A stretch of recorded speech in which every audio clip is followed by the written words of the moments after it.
আসসালামু আলাইকুম করিম চাচা, বলুন কেমন আছেন আপনি? ওয়ালাইকুম সালাম। কে বাবা ফয়জুদ্দি? হ্যাঁ বাবা, ভালো আছি, তবে শরীরটা একটু খারাপ খারাপ মতো।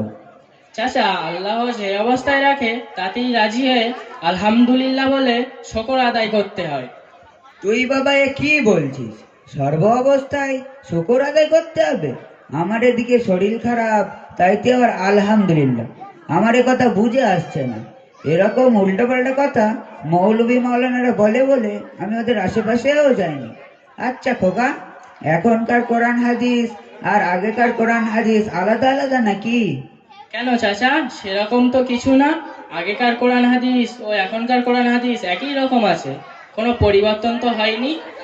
তবে খোকা শোন, সেদিন যখন কেতাব আলী চাচার বাপটা মরল, তার দাফন কাফন নাকি বলে ওই ওই করার পর তার যারা মাটি দিল, যারা কবর খুললো, তাদের হাতের মাটি হাতেই থেকে গেল, লাভ হলো না। যেন লাভ হলো না, শুনলাম কোন মৌল সাহেব নাকি বলল ওসব কিছু করতে হবে না, কিছু টাকা পয়সা মসজিদ মাদ্রাসা বক্তব্যই দিয়ে দাও, সব আদায় হয়ে যাবে। এসব কি কথা মৌলভী সাহেবরা আরম্ভ করলো, বল না খোকা? চাচা, আপনার কথা আমি কিছুটা বুঝতে পারলাম না। এই মাটি নামালো না, এটা আবার কি? খোকা, আমরা আজ পর্যন্ত দেখে আসছি যে যারা মরে যায়, ও যারা মরে যায়, যারা কবর করে গোসল দেয় ও আকন্দি সাহেবকে ভালো জোগাড় করে খেতে দিতে হয়। সেসব কিছু করলোই না, ও যেন তাদের হাতের মাটি হাতেই থেকে গেল, যেন কাঁধে করে ভাগাড়ে ফেলে দিয়ে চলে আসলো। দেখুন চাচা, এসব কিছু করতেই হবে এমন কিছু শরিয়াতে নেই। তবে শরিয়াতে আছে যে তবে শরিয়াতে আছে যে মসজিদ মাদ্রাসা ও মক্তবে দিলে অনেক সওয়াব ও সাদগায় জারিয়ে হয়, এই কথাটাই আমাদের শরিয়াতে বলেছে। আর আপনি যেসব কথাগুলো বলছেন এসবগুলো পুরাতন প্রথা ছাড়া আর কিছুই না। আমি বলছি, হ্যাঁ চাচা, সর্ব অবস্থায় আল্লাহর শুকর আদায় করতে হয়, এই কথাটাই আল্লাহ কোরআন শরীফের মধ্যে বলেছেন। আপনি কোরআন শরীফ মানেন তো নাকি? হ্যাঁ, তা বাবা আমি মানি। তোমাদের মতো মৌলভী মাওলানাদের কাছে শুনেছি কোরআন শরীফ নাকি আল্লাহর বই, তাতে নাকি একটাও ভুল নেই। আল্লাহ নাকি নিজেই তার ভিতরে বলেছে। তবে কোরআন শরীফে কি কি আছে একটু বলবি খোকা? জি হ্যাঁ চাচা, কোরআন শরীফের মধ্যে আল্লাহ বলেছেন, তোমরা আমাকে স্মরণ করো ও শুকরিয়া আদায় করো। আইয়ুব নবী সাল্লাল্লাহু আলাইহি সাল্লাম শুকরিয়া আদায় করলো, তাই আল্লাহ তাকে সম্মান দিল। আর ফেরাউন নাক শুকরিয়া আদায় করলো, তাই আল্লাহ তাকে বরবাদ করে দিল। তাহলে শরীর খারাপের জন্য আলহামদুলিল্লাহ বলতে হবে, ঠিক কি না? যা কিছু বলেছো শুনে খুবই ভালো লাগলো, কিন্তু কিছু কিছু কথা তোমরা উল্টো পাল্টা বলো বলে আমার একদম ভালো লাগে না। প্রকৃত আলেম ওলামারা তো উল্টো পাল্টা কথা বলে না। আপনি কিরকম কথা বলছেন চাচা? আরে বাবা, উল্টো পাল্টা কথা না তো কি, আমার বাপদাদা থেকে দেখে আসছি যে মানুষ মরে গেলে যে জায়গায় মরে সেই জায়গায় 40 দিন সেই জায়গায় নেতা ছাড় দিতেন, কারণ 40 দিন সেই জায়গায় তার রূহ থাকে, আর 40 দিন সারা রাত সেই জায়গায় আলো জ্বলকে রাখতে হয়। আর 40 দিনের দিন একজন আগুন্দি সাহেবকে ডেকে চালের আটার পিঠে হালুয়া ভালো জোগাড় করে খেতে দিতে হয়। চাল ডাল বদনা পাটি বদনা পাটি সব বকচা করে বেঁধে রাখতে হয়। ভোরের সময় আকন্দি সাহেব একটা বড় লাঠি নিয়ে এসে ঘরের চার কোণে কুতো মেরে বলে, ও রুহু, বের হয়ে যা। এইভাবে কিছুক্ষণ করার পর ভোরে ভোরে বকচা নিয়ে গুঁতো মেরে রুহুটাকে ঘর থেকে তাড়া করে বের হয়ে চলে যায়। কি কষ্ট! সে কষ্ট যারা করেছে তারা ছাড়া কেউ বলতে পারবে না।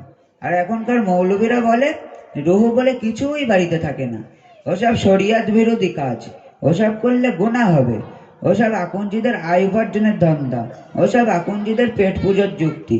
এরকম উল্টোপাল্টা কথা বলে বলে আমার মাথা ঠিক থাকে না বলে আমি ওদের আশেপাশেও যাইনি।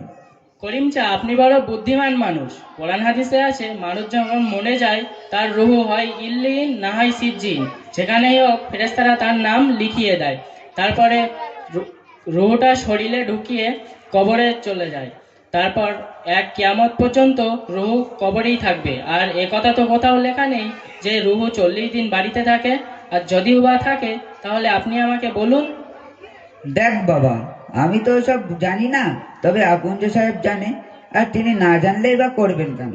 তবে আমি তোর সাথে আকুন্দ সাহেবকে দেখা করিয়ে দিই, তুই কথা বলে দেখ। খুব ভালো কথা, তাহলে দেখা করিয়ে দিন, আমি জিজ্ঞাসা করে দেখি।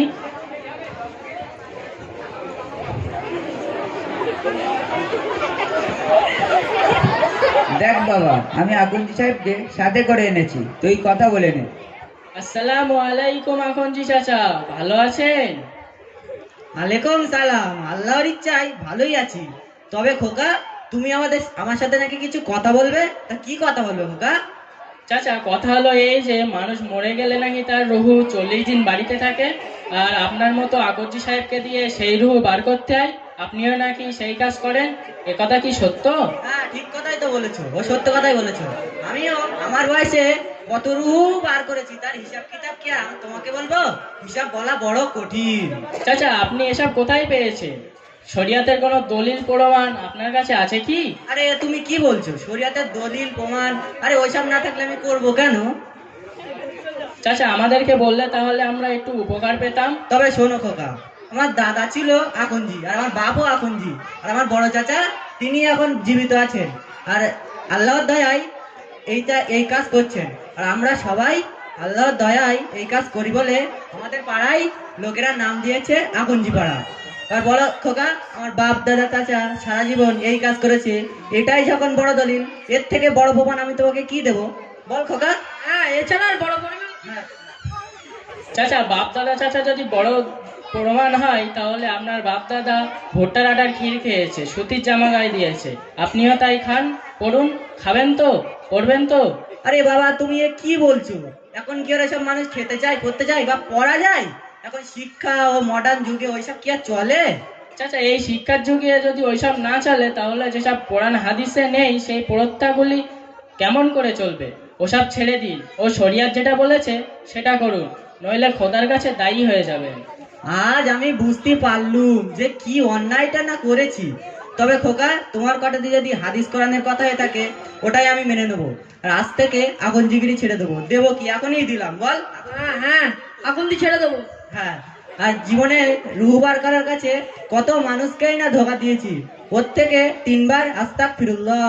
এখন তবে আমি আসি খোকা, আসসালামু আলাইকুম। আচ্ছা আকনজি সাহেব, ওয়া আলাইকুম আসসালাম।